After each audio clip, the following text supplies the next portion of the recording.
My name is Amy Navarro, and I've worked in advertising for over a decade. I've survived ruthless deadlines, impossible clients, and more stolen ideas than I care to count. But nothing prepared me for the call that came at 3:12 in the morning. I was drenched in sweat, burning with fever, my body barely able to lift off the mattress.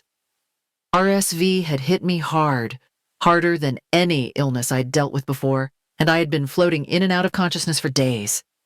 When my phone rang, it felt like someone had thrown a rock through my skull. I fumbled in the dark, knocked over a glass of water, and finally answered. Madison's voice came through sharp, crisp, cold as a blade.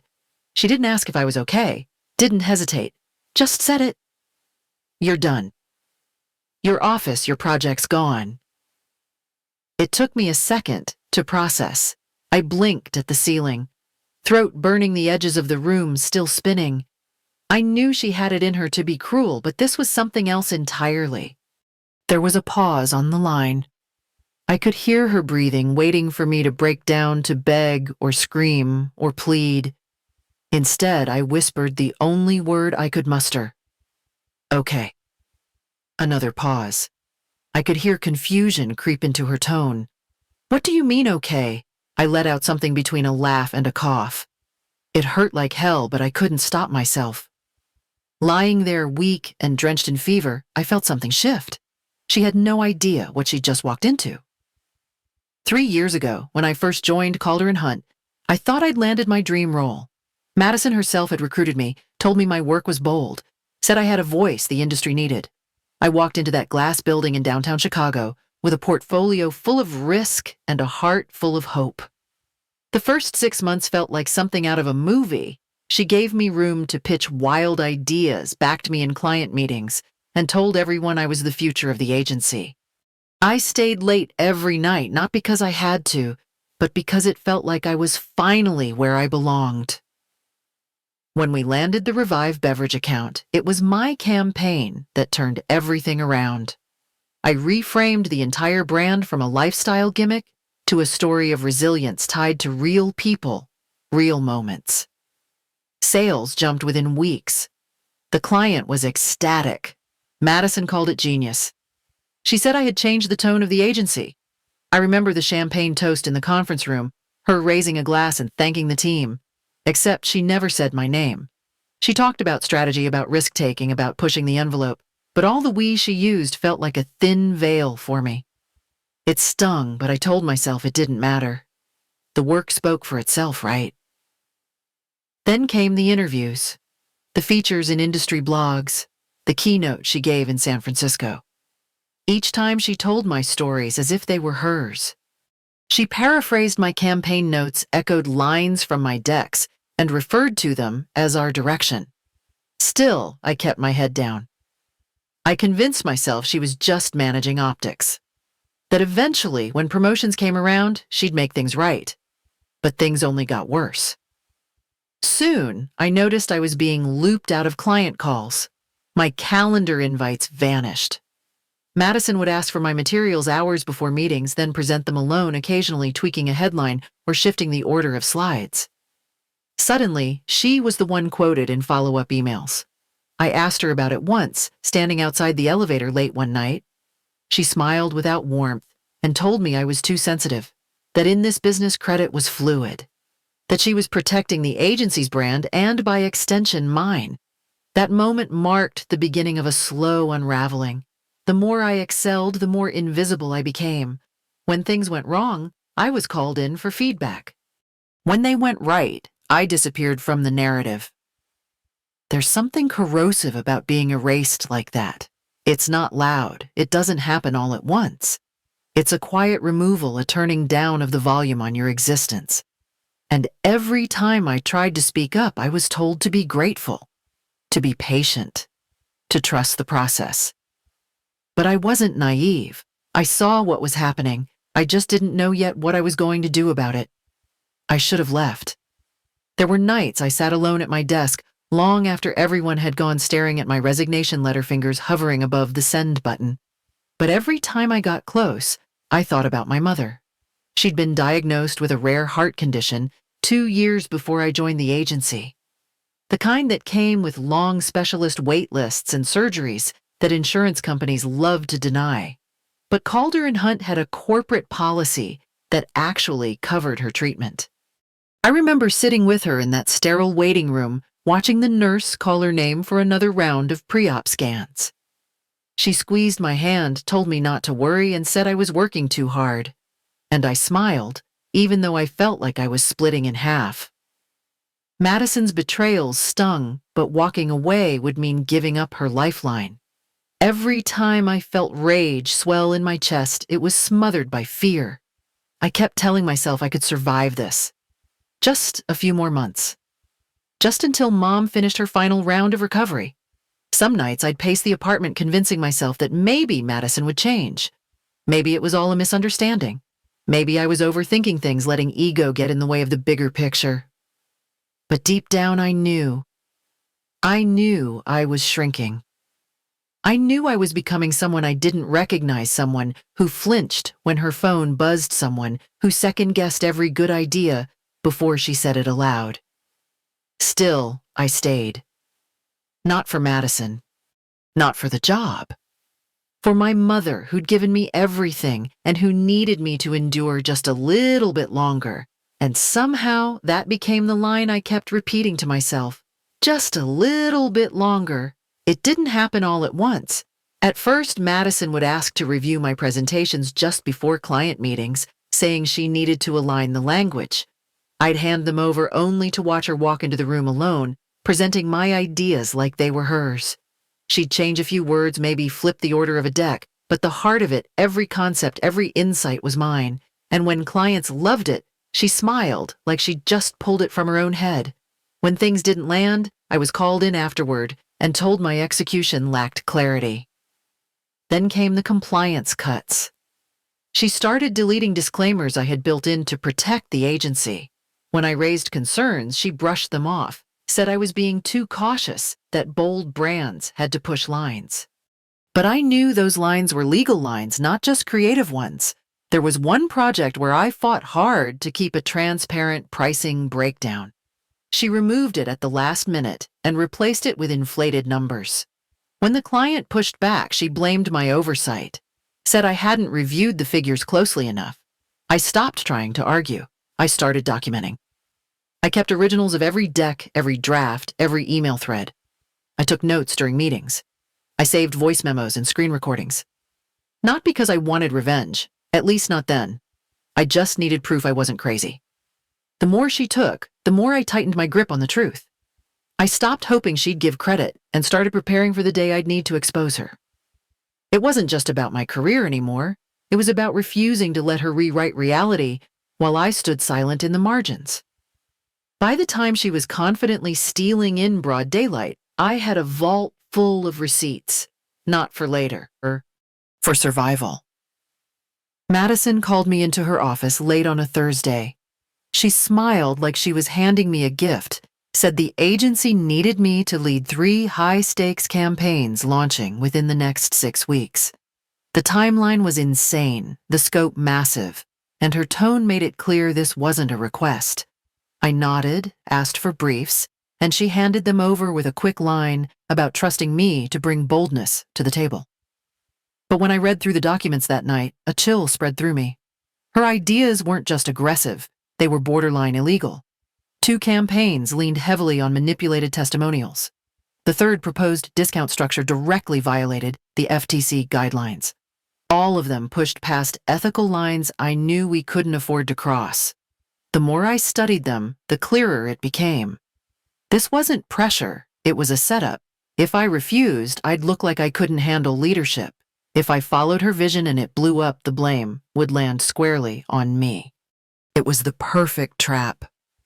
Let me fail or use my talent to get her another round of applause. Either way, I lost. And she knew it. I closed my laptop and stared out the window at the city lights. There was a calm that settled over me in that moment. Not fear, not anger. Just the recognition that this was the line, the point where things would either break or shift. Forever. I built 2 versions of every campaign. One that followed Madison's directives to the letter, fast, flashy, reckless. The other was clean, compliant, and quietly brilliant, designed to deliver results without skating past legal lines. Every time she slashed a disclaimer or rewrote a claim to sound more provocative, I saved the original. I kept every email where she insisted on shortcuts, where she rolled her eyes at compliance and told me to stop being afraid of bold. She didn't know I was saving her words like breadcrumbs. I didn't argue. I didn't push back. I just gave her exactly what she asked for and filed away the proof. When she forwarded my final decks to the executive team, I attached version histories, time-stamped revisions, and every detail locked in place. She was too focused on control to notice how visible her fingerprints had become. Then I got sick. At first, I panicked. The fever hit fast, the cough relentless, and for a few days I couldn't think straight. But somewhere in the haze, I realized this might be exactly what Madison was waiting for. With me down, she could take over, present the campaigns as her own, slide into the spotlight again, and push the risk onto someone too weak to fight back. And that's exactly what she tried to do. She didn't know the versions she claimed were riddled with liability. She didn't know I'd already sent the clean strategies to internal reviewers. She didn't know the clock had already started ticking on every move she made. When she called at 3 a.m. to fire me, she thought she was clearing the board. What she didn't realize was that I had already played my final move. And now all she had to do was wait for the consequences. By 8 a.m., I was sitting up in bed, laptop balanced on my knees, chest still aching with every breath. I typed slowly, carefully, methodically. The first email went to our internal compliance officer with a subject line that simply read urgent concerns regarding client campaign directives. The second was addressed to the board of directors. It included a timeline of events, documented instructions from Madison, and side-by-side versions of every project plan. I attached emails, file logs, and my own internal notes organized and time-stamped. The third went to my lawyer. I outlined the circumstances of my termination, the patterns of credit theft, and the retaliatory nature of the midnight firing while I was on medical leave. I didn't dramatize anything. I didn't need to. Once I hit send on all three, I closed the laptop and let my head sink into the pillow. My fever was still spiking. My throat is still raw, but inside, I felt clear. I wasn't scrambling. I wasn't reacting. Everything I'd done had led to this moment. And now, all I had to do was wait. The board meeting was held over video, but the tension was thick enough to feel through the screen. I logged in 10 minutes early, heart steady, body still recovering, but mind razor sharp. One by one, the directors joined, their expressions unreadable, until finally, Madison appeared smiling, like she owned the room. That smile vanished the second she saw me on the call. Preston, the board chair, opened the meeting with a calm explanation. Then he began walking through the documents I had submitted. Email chains were displayed. Recordings played back her dismissive tone. Side-by-side slides revealed exactly how she'd altered my work and claimed it as her own. There were long pauses, shifts in posture. No one defended her. Then came the client testimonials, each one confirming it had been my ideas, my voice, my vision they had trusted, not hers. Madison tried to interrupt, saying I had twisted the story, called it a witch hunt, but her voice no longer held weight. When Preston told her the board was requesting her resignation effective immediately, she didn't argue. Not really. She just sat there in silence, staring at the screen as if the world had moved without her. I didn't smile. I didn't speak. I just watched the truth settle into the space she used to occupy. Justice doesn't always come loud. Sometimes it walks in quietly and closes the door behind you. After the meeting, Preston stayed on the call. His voice was softer now, measured, like he knew this moment meant more than just fixing a mistake. He offered me Madison's position, said it was mine if I wanted it. No hesitation from the board. I didn't answer right away. I looked out the window of my apartment, the city still gray and hushed from morning fog, and I thought about everything it had taken to get here. The cost, the silence, the slow erosion of who I had been. I thanked him but told him no, not because I wasn't qualified or capable or deserving, but because I didn't want to inherit her throne. I wasn't interested in managing within a broken system. I had no desire to climb a ladder built on silencing the voices below me. What I wanted was something different entirely. Preston was surprised, maybe even confused, but I could tell somewhere deep down he respected it. Victory doesn't always mean replacing the person who hurt you. Sometimes it means refusing to become them. And in that refusal, you find a different kind of power, one thing they never understood. Instead of accepting the role, I made a different proposal. I asked the board to let me build a new division from the ground up, one that operated on a completely different set of rules. No hidden credit, no inflated titles, no politics disguised as leadership. Every contributor would be clearly recognized for their work. Compensation would be tied directly to results, not seniority or how well someone played the game. The structure would be flat, transparent, and collaborative by design. I showed them a model, financial projections, client retention strategies, and the long-term benefits of building trust, both internally and externally. At first, they hesitated. It was too unfamiliar, too risky. But the truth is, they had already seen what the old way produced. Madison was the proof of that. And I was offering them a future that didn't rely on fear or silence to function. After hours of debate, they agreed. I was given 6 months, a small team, and full autonomy to prove it could work. It wasn't just a test of leadership. It was a test of what this industry could become if it finally chose to evolve. 6 months later, our small experimental division had become the most profitable wing of the agency. Clients started referring us to their partners. Our team operated without hierarchy, without secrets, and without the pressure to protect someone else's ego. Ideas flowed freely because credit was always shared in daylight. We didn't work longer hours. We worked better. When someone succeeded, their name was on it. When something failed, we owned it together and moved forward. For the first time in my career, creative people actually felt safe. Word spread quickly, not just about the results, but about the culture. About how we build fairly shared openly and made the work better without burning people out. We tripled in size before the first year ended. I had to turn down projects just to protect the balance that made it all possible. Madison, meanwhile, had launched her own agency. She pitched it as bold and transparent, using all the right words but none of the right intentions. Her version was surface level, a copy of the structure without the soul. Within 3 months, 3 of her biggest clients pulled out. They cited confusion, missed deadlines, and lack of trust. I didn't say a word. I didn't have to. The difference between her version and ours was simple. We built from truth. She built from fear of being left behind. And no matter how polished her story looked, clients could feel the difference. So could her team. Some of them quietly reached out to us. Some joined. I never celebrated her failure. I didn't need to. Watching something real thrive was satisfaction enough. And deep down, I think she knew it too. The envelope came on a Thursday. No return address. Just my name handwritten in small, deliberate script.